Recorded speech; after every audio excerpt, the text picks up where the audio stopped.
my people? I'd like to welcome you to another episode of the Weapon H All-in-One Podcast. And I'm your host, Herman Austin, aka Weapon H. And before we get started today, I'd like you to subscribe if you're new.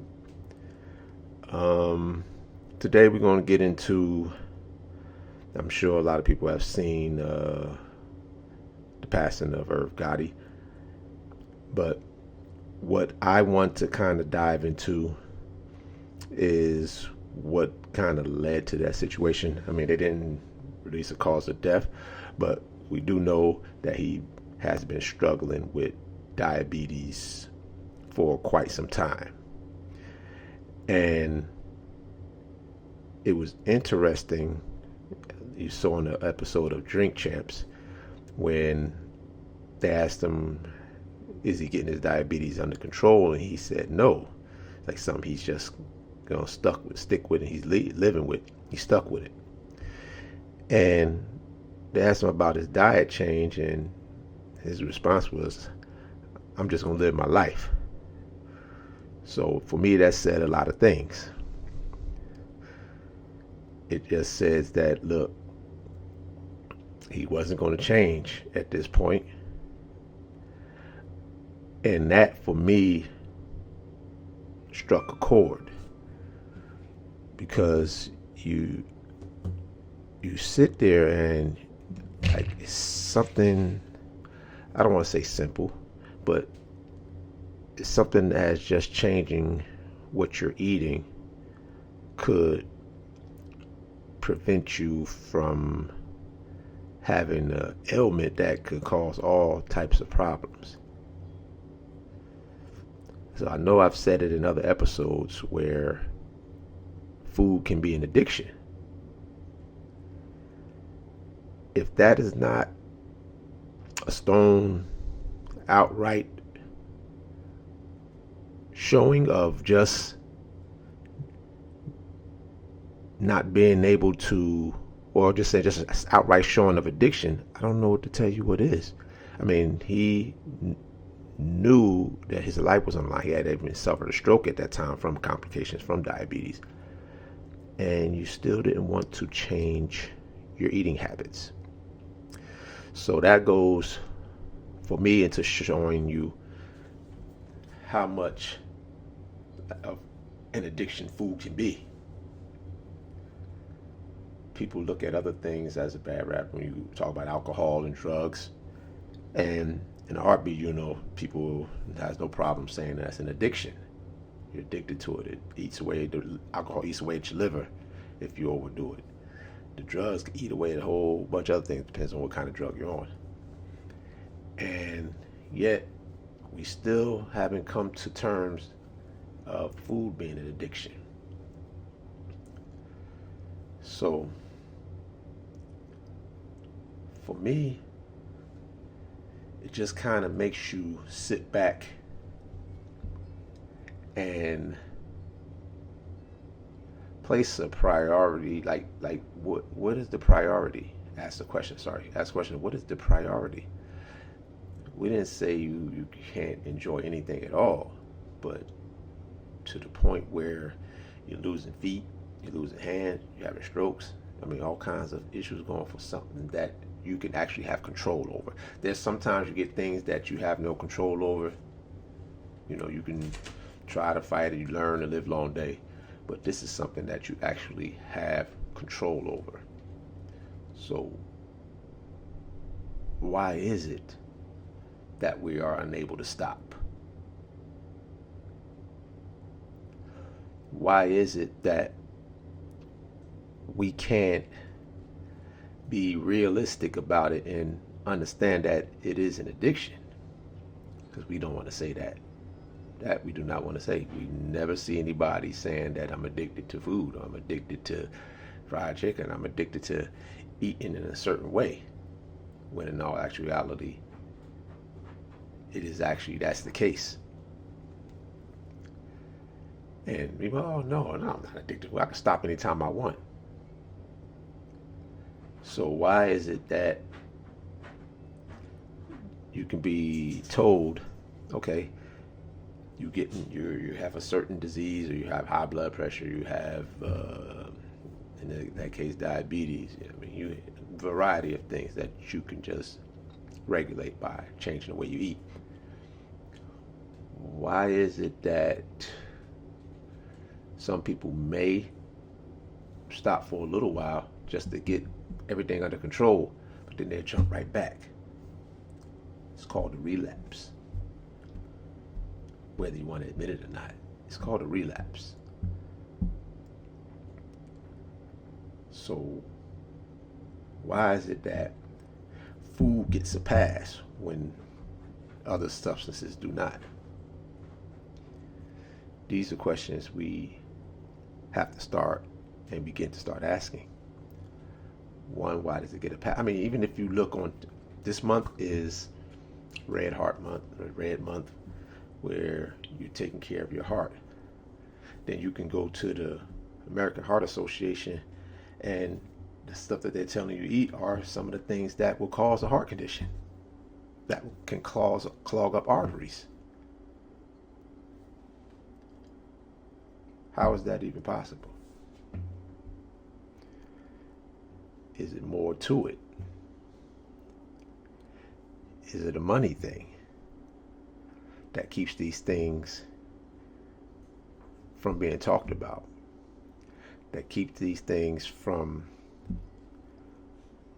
being expressed in the same light as other addictions?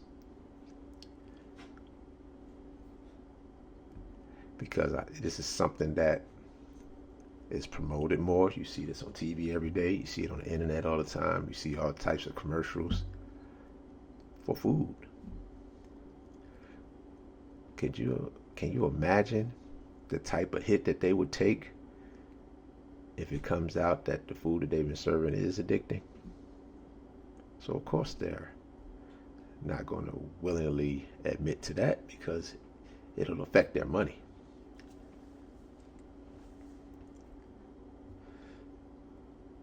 So, what do you think causes you to think in such a manner? I mean, this guy literally had strokes. And he's not the only one. I've seen it with plenty of people I know. I have another friend that lost a foot, and he kept eating the same. Lost another foot. He's in a wheelchair. I've had friends lose all types of body parts, and some of them are younger than me. But when it's mentioned, I've even mentioned it to them. What about changing your diet? Man, I can't eat that stuff. So you would rather be in a wheelchair than change the way you eat.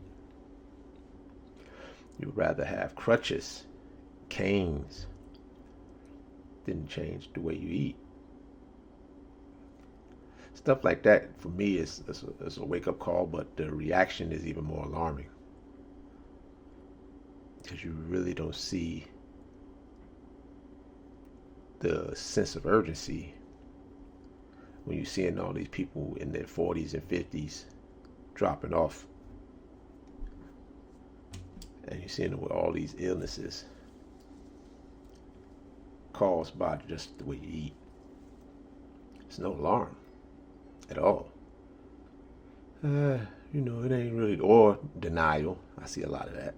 A lot of denial. Oh, it's not the food. It's probably this and other things I'm drinking, the environment, and it's a lot of different reasons that people will use, but they don't want to come to that realization that what you're putting into your body. Try putting the wrong type of oil in your car. See what happens to that car. Try putting the wrong type of gasoline in your car. See what happens to that car. You gotta put that diesel in there. Hey, see what happens to it. Why do you think our bodies are any different? Our bodies are extremely complicated, and they can adjust for quite a few things. It's an amazing instrument. It's an amazing thing to have. It does adjust to a lot, but it can only adjust for so much. And it tells you things all the time. Your body constantly tells you. You eat something wrong, it upsets your stomach. It's telling you that's something that shouldn't be going in there too often. You eat something and you get a headache because it doesn't shot up your blood pressure. It's something you have to reconsider taking or eating. But what we tend to do is, I just take a pill for it. So you're fueling the industry that's pretty much shown that's not helping. They give you something that causes another ailment. You fix that ailment and it's a side effect. You got to fix that side effect. So it's just a long going process. What are we doing? When are we going to get to the point that we're going to wake up and, one, be truthful with ourselves, stop being in denial, and first understand? Because if you understand what it is that's causing you to have these ailments, maybe, just maybe, you'll be more adept to keeping it under control. But when you're in denial and you don't think it's that, or you'd rather take that pill, the problem doesn't go anywhere. It'll be fixed for a little while, but then guess what happens? The issue comes right back with other issues going right along with it, because you're not taking care of the issue at hand. I'm hoping that this can be a wake-up call, but it's happened so often I really don't know if it's going to affect anybody, because they'll just talk about his music career and won't talk about what led to his demise much. Because even now you can see they're not releasing any cause of death. So this is just a wake-up call, people, to start taking better care of your body. All the things that you want to do in life, you really can't do any of it if your body's not functioning. So this is my message to you. Start being mindful of what you're putting into your body. When you see these celebrities, since most of you like to keep up with celebrities and things of that nature, when you see things that like this that happen to them, research a little bit and find out why or what it is that put them in that situation. And hell, I'm sure people around you has it happen to them. People that you know, whether it's friends, family members, it's happened all around you. You have to take that step. And when you take that step, pass that step along. The only way it's going to get out is if we keep telling each other. We can't just sit back and let things like this happen and we don't say anything about it. Just let it, oh, it's just another this and it's just another that. Because those things are, even though because they're a celebrity, they may get more publicity, these things are happening all around us. And the only way it's going to change is if we all start, one, speaking more about it, being honest to speak about it, speaking about it honestly. And for those that are feeding into it, listen,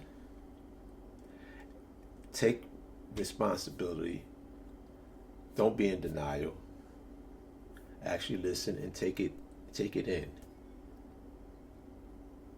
And even if you don't do it, pass it on to the youngins. When you have kids, you can teach them how to eat better, even if you don't do it. Even though that's a little harder when, they're looking at the example, but still, we have to pass the knowledge along. Pass the knowledge along of reading labels is a start. Just looking at the labels to see what's in the food. Telling them what can lead to eating bad. How eating too much sugar and the processed foods. Having too much sodium. Age-old thing is too much of something is rarely ever a good thing.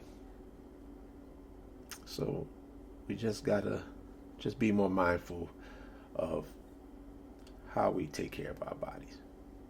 There's we're not saying you go and try to live forever, but while you're here, you want to be able to enjoy life as much as possible. I, for one, I can't enjoy life if I'm in a wheelchair or I'm hobbling around, especially at this age. So that's my message from me to you today. Start having these conversations a lot more about our diets.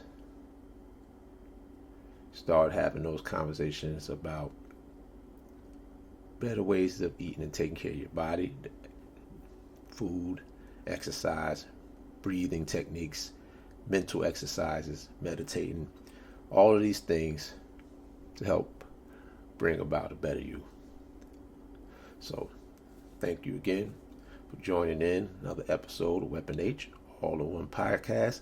Like and subscribe if you're new, and I'll see you guys next time. Oh, and I'll be having a few conversations with some people. I have some people coming in over the next couple of weeks or so. So stay tuned and make sure you guys check out the talks that I have. Talk to you guys later.